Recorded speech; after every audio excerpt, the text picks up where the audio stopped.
ഇനിയുള്ള ദിവസങ്ങളിൽ സ്വാഭാവികമായിട്ടും സർക്കാർ തലത്തിലാണെങ്കിലും ഒക്കെ രണ്ട് വിഷയങ്ങളായിരിക്കും പ്രധാനമായും ഒരു ചർച്ചയായി മാറാൻ പോകുന്നത്. ഒന്ന്, ഈ ഡയസ്നോണുമായി ബന്ധപ്പെട്ട് ശമ്പളം കട്ട് ചെയ്ത് തുടർന്നുണ്ടാകുന്ന പ്രതിഷേധങ്ങളും അതിനെ ഏത് രീതിയിലാണ് സംഘടനകൾ ഏറ്റെടുക്കുന്നതും എന്നതൊക്കെയായിരിക്കും. രണ്ടാമത്, ഗണേഷിന്റെ വിഷയത്തിലുള്ള ഇനി വരുംകാല ദിവസങ്ങളിലുണ്ടാകുന്ന വിവാദങ്ങളും തുടർന്നുണ്ടാകുന്ന നടപടികളും ഒക്കെ ആയിരിക്കും. എങ്ങനെയാണ് അതിനെ കാണേണ്ടത്? വളരെ വിചിത്രമായ ഒരു രാഷ്ട്രീയമാണ് നമ്മൾ ഈ മന്ത്രി ഗണേഷ് കുമാറിന്റെ സ്റ്റേറ്റ്മെന്റിന്റെ ഭാഗമായിട്ട് കാണേണ്ടത്. ഒന്ന്, ജോസഫ് സാർ പറഞ്ഞതുപോലെ ജോസഫ് സാറിന്റെ സംഘടനയുടെ കൂടെ നിന്ന് മന്ത്രിയായിരുന്ന ഒരാളാണ് അദ്ദേഹം. ആ സമയത്ത് നല്ല പെർഫോമൻസ് നടത്തിയ ആളുമാണ്.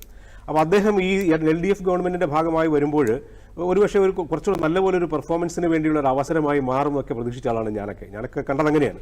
പക്ഷേ വന്ന് കയറിയതിന് പിറ്റേ ദിവസം തന്നെ അദ്ദേഹത്തോട് പറഞ്ഞു, തന്റെ പണി നോക്കണ്ട, താൻ സ്വന്തമായിട്ടുള്ള പണി നോക്കണ്ട, ഞങ്ങൾ പറഞ്ഞ കേട്ടാൽ മതി എന്നുള്ള ഭാവത്തിലായിരുന്നു ആദ്യം തന്നെ അദ്ദേഹത്തിനുണ്ട്. അദ്ദേഹം പറഞ്ഞു, ആദ്യം നടത്തിയ മന്ത്രിയായ നടത്തിയ സമയത്ത് നടത്തിയ പല പ്രഖ്യാപനങ്ങളും അങ്ങനെയല്ല ഇങ്ങനെയാണ് അന്നേരം തന്നെ അദ്ദേഹത്തിനെ കിഴുക്കിയിരുത്തി. രണ്ടാമത്, ഇമ്മാതിരി ഒരു സ്റ്റേറ്റ്മെന്റ് നടത്തിയിട്ട് അതിനെ അപ്പോൾ തന്നെ എതിർത്തതാരാണ്? മന്ത്രി പോലുമല്ല, ഗതാഗത വകുപ്പ് മന്ത്രി പോലുമല്ല. മന്ത്രിയായിരിക്കുന്ന അദ്ദേഹത്തെ എതിർത്തത് മന്ത്രിസഭയിലെ ഏതെങ്കിലും അംഗം പോലുമല്ല. ഭരിക്കുന്ന മുന്നണിയുടെ കൺവീനർ പരസ്യമായിട്ട് അദ്ദേഹത്തിനെ അപഹസിക്കുന്ന തരത്തിലുള്ള സ്റ്റേറ്റ്മെന്റാണ് നടത്തിയത്. അപ്പോൾ വാസ്തവത്തിൽ അദ്ദേഹത്തിന് മന്ത്രിയായിട്ട് എങ്ങനെ ഇരിക്കാൻ പറ്റും എന്നുള്ളത് തന്നെ അതൊക്കെയാണ് ഈ രാഷ്ട്രീയമൊക്കെയാണ് നമുക്ക് മനസ്സിലാക്കേണ്ട കാര്യം. AK ബാലനാണെങ്കിലും ഇന്ന് അതിനേക്കാൾ രൂക്ഷമായിട്ട് വളരെ മോശമായിട്ട്, അത് വളരെ ഖേദകരമാണ്. നമ്മൾ ഇത്രയും ഒരു ചെറുപ്പക്കാരനായ ഒരു മന്ത്രിയെ അദ്ദേഹത്തിന് വളരെ കാഴ്ചപ്പാടുള്ള ആളാണ്. അദ്ദേഹത്തിന്റെ രാഷ്ട്രീയം എന്തായിക്കട്ടെ, അദ്ദേഹത്തിന് കാഴ്ചപ്പാടുള്ള ആളാണ്.